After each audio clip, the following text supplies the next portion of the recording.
સૌથી પહેલા જે લાસ્ટ લેક્ચરમાં આપણે કર્યું હતું એ પ્રમાણે સ્લાઇડ બનાવી દેવાની, ટેક્સ્ટ લખી. લાસ્ટ લેક્ચરમાં આપણે શું કર્યું? ન્યૂ સ્લાઇડ શીખ્યા. એમાં પહેલી સ્લાઇડ ઓલવેઝ શું હોવી જોઈએ? ટાઇટલ અને સબટાઇટલ. એટલે કે આપણે આ વાળી ફર્સ્ટ સ્લાઇડનો યુઝ કર્યો.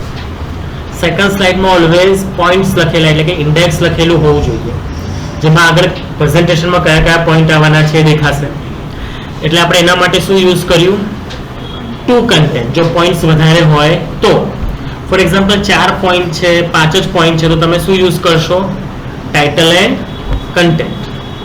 આપણામાં 10 પોઈન્ટ્સ હતા એટલે જગ્યા વધારે જોઈતી હતી એટલે આપણે યુઝ કર્યું ટુ કન્ટેન્ટ. અને ટુ કન્ટેન્ટનો યુઝ કરીને આપણે આ સ્લાઇડ બનાવી દીધી. એના પછી દરેક સ્લાઇડ પર આ ડેડિકેટેડલી એક પોઈન્ટની સ્લાઇડ બનાવી.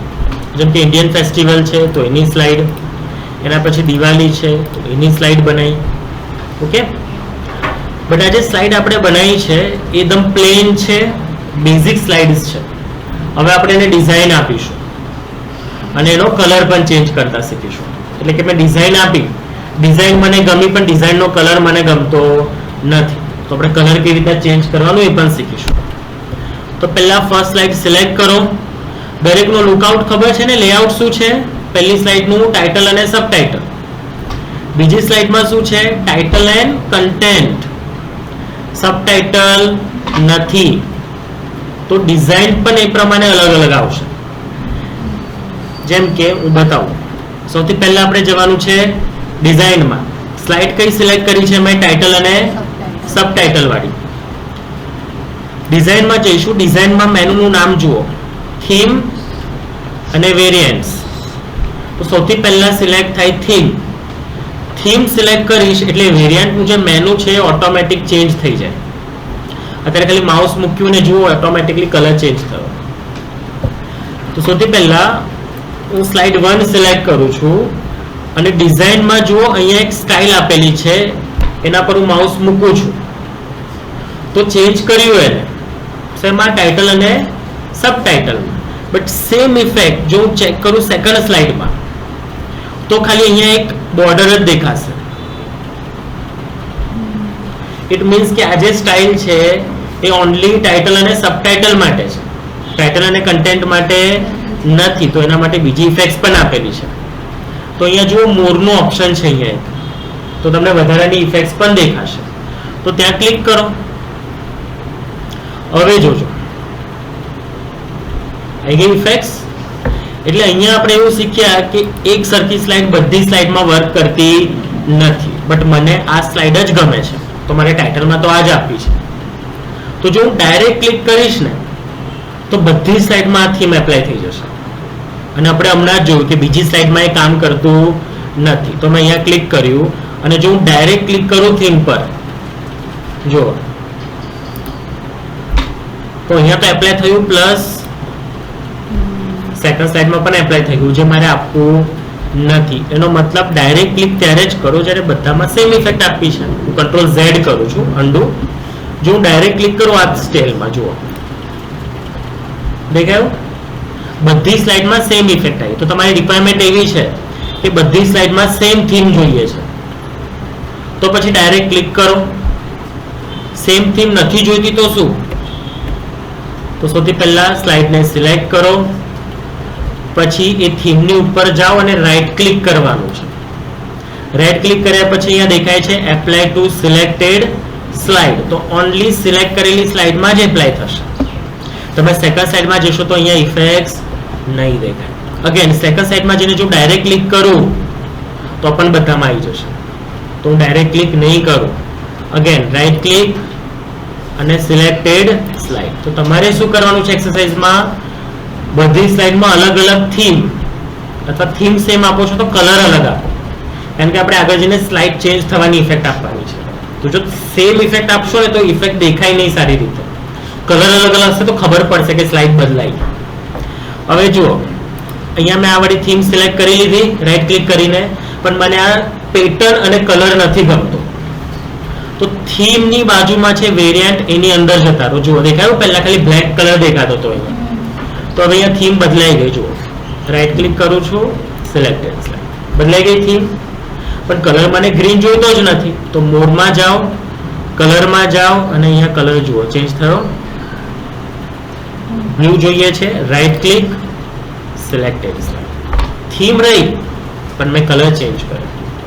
સેમ નીચે જુઓ, આ વાળી થીમ કરી તો અહીંયા બી જુઓ બદલાઈ ગયું.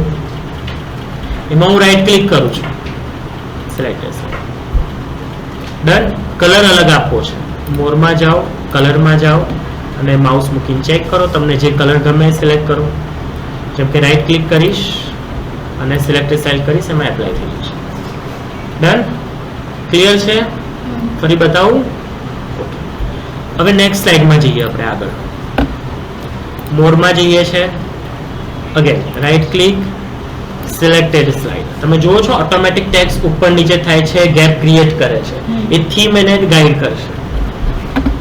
હવે જુઓ કલર પછી બીજું ફોન્ટના પણ ઓપ્શન છે, તો નીચે જુઓ ફોન્ટમાં ઇફેક્ટ્સ આવે છે, દેખાય છે?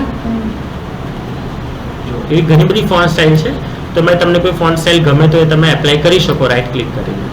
ઓલ કરશો તો ઓલમાં, ડાયરેક્ટ ક્લિક કરશો તો એકમાં જ આવશે.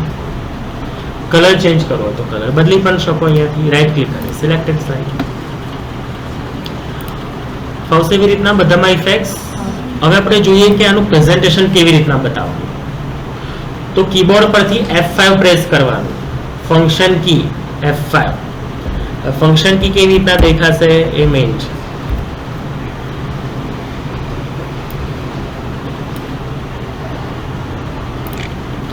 અહીંયા ઉપર આવે ફંક્શન કી 5 કહું છું, F5.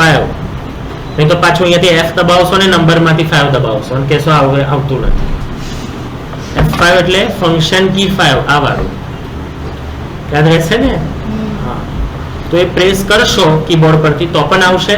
અને જો લેપટોપમાં, કારણ કે F5 માં ઘણા બધા શોર્ટકટ્સ હોય છે લેપટોપની અંદર, જે લોકો સર્વર પર બેઠા છે, કીબોર્ડ છે જેમની પાસે, ત્યાં તો F5 માં ખાલી F5 જ હશે. બટ લેપટોપમાં ઘરે તમે કરશો તો F5 માં 3-4 ઓપ્શન હોય. વાઈફાઈ ઓન ઓફ કરવાનું, રિઝોલ્યુશન ઓછું વધારે કરવાનું. ત્યાં તમારે શું કરવું પડશે? સ્લાઇડ શો મેનુનો યુઝ કરવો પડશે. સ્લાઇડ શો મેનુમાં તમને અહીંયા ફ્રોમ બિગિનિંગ દેખાશે, એ પ્રેસ કરી દેવાનું. આ ક્યારે કરવાનું? પ્રોજેક્ટરમાં પ્રેઝન્ટેશન ફૂલ સ્ક્રીનમાં બતાવવું હોય ત્યારે. કારણ કે જ્યારે તમે જોબ પર જશો, પ્રેઝન્ટેશન કોઈને આપશો તો ફૂલ સ્ક્રીનમાં આપશો, એને આ મેનુ દેખાવા જોઈએ નહીં. તો હવે આપણે કરીએ, F5 દબાવો અથવા સ્લાઇડ શોમાં જઈને ફ્રોમ બિગિનિંગ થઈ ગયું. હવે આ સ્લાઇડ જે છે ને જસ્ટ આમ શો થઈ ગઈ. હવે હું એન્ટર આપું છું તો બીજી સ્લાઇડ પણ નોર્મલ ફોર્મેટમાં આવે છે, રાઈટ? આપણે એને થોડું ક્રિએટિવ કરવા માંગીએ છીએ. સો એને ક્રિએટિવ કરવા માટે હું એન્ટર આપું છું, જુઓ નોર્મલ ફોર્મેટમાં બદલાય છે. આપણે એને ક્રિએટિવ કરવાનું છે કે સામેવાળાને ઇન્ટરેસ્ટ પડવો જોઈએ. તો હવે જો એનિમેશન કરીને બતાવું. પહેલા હું ફર્સ્ટ સ્લાઇડ પર ક્લિક કરીશ. ડિઝાઇન ટૂલ બધાને ક્લિયર છે? ઓકે. કયા કયા પોઈન્ટ જોયા ડિઝાઇનમાં આપણે? થીમ અને વેરિયન્ટ. અને ડિઝાઇન ટૂલમાં રાઈટ ક્લિકનું ઇમ્પોર્ટન્સ બહુ છે, એટલે રાઈટ ક્લિક હોવું જ જોઈએ. બધામાં સેમ ઇફેક્ટ જોઈએ તો ડાયરેક્ટ ક્લિક કરજો, બટ એ સારું નહીં દેખાય. ટ્રાન્ઝિશન જે હમણાં શીખીશું એના માટે. તો હવે હું જઉં છું 1 માં, અને 1 ની નીચે જુઓ કોઈ સ્ટારનો સિમ્બોલ નથી દેખાતો. જો સ્ટારનો સિમ્બોલ દેખાય તો તમને સમજણ પડી જશે કે મેં ટ્રાન્ઝિશન ઇફેક્ટ્સ આપી છે. એટલે તમે કોઈ જગ્યાએ કોઈ તમને ફાઇલ આપે નહીં તો અહીંયા નીચે જોવાનું 1 2 3 નીચે કે કોઈ સ્ટારનો સિમ્બોલ દેખાય છે કે નહીં. અને ટ્રાન્ઝિશન્સમાં હું જઉં છું, ટ્રાન્ઝિશન્સમાં જઈને હું આ પહેલી સ્લાઇડ સિલેક્ટ કરું છું અને એમાં અહીંયા જુઓ નન આપેલું છે, એટલે ઇફેક્ટ કાઢવી હોય તો નન સિલેક્ટ કરવાનું, પણ ઇફેક્ટ આપવી હોય તો અહીંયા મોડનો ઓપ્શન છે. બધી સ્લાઇડની ઇફેક્ટ છે. એમાંથી ફોર એક્ઝામ્પલ હું પહેલા ઇફેક્ટ આપું છું વર્ટેક્સ. તમને જે ગમે ઇફેક્ટ આપી શકો છો. જેમ કે મેં આપી વર્ટેક્સ ઇફેક્ટ, આવ્યું? બટ એ કઈ સાઈડ મૂવ થયું તો માર્ક કરો. લેફ્ટ સાઈડ જાય છે, રાઈટ? ડાયરેક્શન ચેન્જ કરવું છે મારે તો અહીંયા જુઓ ઇફેક્ટ ઓપ્શન આપ્યું છે. એટલે પહેલા ઇફેક્ટ સિલેક્ટ કરવાની, ધેન ઇફેક્ટ ઓપ્શન. જેમ આપણે ડિઝાઇનમાં જોયું, પહેલા થીમ સિલેક્ટ કરવાની, એના પરથી વેરિયન્ટ. તો પહેલા ઇફેક્ટ સિલેક્ટ કરી પછી ઇફેક્ટ ઓપ્શન. તો લેફ્ટ, રાઈટ, ટોપ, બોટમ 4 દિશા તમને મળશે. એમાં તમે ફોર એક્ઝામ્પલ રાઈટ કરશો તો જુઓ રાઈટ સાઈડમાં જશે. બરાબર. એવી રીતના હું ટોપ કરીશ તો ઉપરથી આવશે.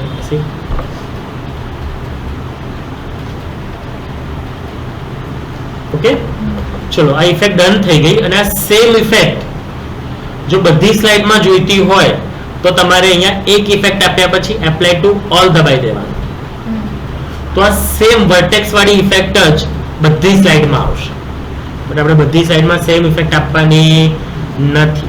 તો શું કરવાનું? એપ્લાય ટુ ઓલ નહીં દબાવવાનું, સેકન્ડ સ્લાઇડમાં જવાનું. જો અહીંયા સ્ટાર આવી ગયો એટલે ઇફેક્ટ એમાં આવી ગઈ છે. હવે સેકન્ડ પર ક્લિક કરો, ઇફેક્ટ બદલો. ફોર એક્ઝામ્પલ હું કર્ટેન ઇફેક્ટ આપું છું તો ઇફેક્ટ ચેન્જ થઈ જશે. ડન. પછી થર્ડ સ્લાઇડમાં જઉં છું, એની અંદર હું ઇફેક્ટ આપું છું કોઈ ફોર એક્ઝામ્પલ ઓરિગામી, રાઈટ. પછી 4, જો આમાં ડિઝાઇન નથી એટલે ઇફેક્ટ એટલી ખ્યાલ નહીં આવે, તો પહેલા આપણે એ થીમ આપી દઈએ. પછી ટ્રાન્ઝિશન્સમાં જઈએ અને આની અંદર હું ઇફેક્ટ્સ આપું છું ફોર એક્ઝામ્પલ રિપલ ઇફેક્ટ્સ. તો દરેક ઇફેક્ટમાં કંઈક ને કંઈક મળશે, ખાલી કર્ટેનમાં ઇફેક્ટ નહીં મળે તમને. જેમ કે અહીંયા જો ઓરિગામીમાં ડાયરેક્શન ખાલી બદલી શકો છો, અને આની રિપલ ઇફેક્ટમાં તો ઘણા બધા ઓપ્શન્સ આવશે. જો કે બોટમ લેફ્ટ, ઠીક છે.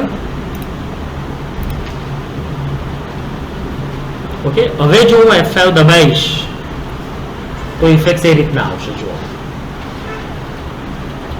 ડન. પછી હું એન્ટર આપું છું. પછી હું આના વિશે લેક્ચર આપી દઉં અને મારી સ્લાઇડ બદલવાની થઈ ત્યારે જઈને હું એન્ટર આપીશ એટલે ઇન્ટ્રોડક્શન ચાલુ થશે. રાઈટ. આ સ્લાઇડ પર પ્રેઝન્ટેશન થઈ જાય એટલે હું એન્ટર દબાઈશ કે બીજી સ્લાઇડ આવી જશે. ફરી એન્ટર આપીશ તો નેક્સ્ટ સ્લાઇડ આવી જશે. એસ્કેપ આપશો તો પ્રેઝન્ટેશનમાંથી ગમે ત્યારે બહાર આવી શકો છો વચ્ચેથી. જ્યારે બધી સ્લાઇડ ખતમ થશે તો એન્ટર આપવાથી બહાર આવી જ જશો. બટ ફોર એક્ઝામ્પલ મેં F5 કર્યું અને પહેલી સ્લાઇડમાંથી જ મારે બહાર જતું રહેવું છે તો એસ્કેપ કી દબાવવાની. કીબોર્ડમાં સૌથી પહેલી કી આવશે, ફર્સ્ટ એસ્કેપ. બતાવો, અહીંયા ઉપર દેખાશે એકદમ ફર્સ્ટ કી એસ્કેપ દેખાશે. એ આપવાથી તમે ઓટોમેટિક બહાર આવી જશો. અને કોઈના પીસીમાં જો ઇફેક્ટ્સ ચોટે છે, નથી રન થતી, તો તમે ટ્રાન્ઝિશન્સમાં જ અહીંયા પ્રિવ્યૂ કરીને પણ જોઈ શકો છો. જેટલી વાર પણ ઇફેક્ટ જોવી હોય તમને આઈડિયા આવી જશે કે શું ઇફેક્ટ આવે છે. ક્લિયર છે? તો આજના માટે આપણે ડિઝાઇન અને ટ્રાન્ઝિશનનો યુઝ કરવાનો છે, આપણે જે ગઈકાલે ફાઇલ બનાવી એના પર જ. ઓકે.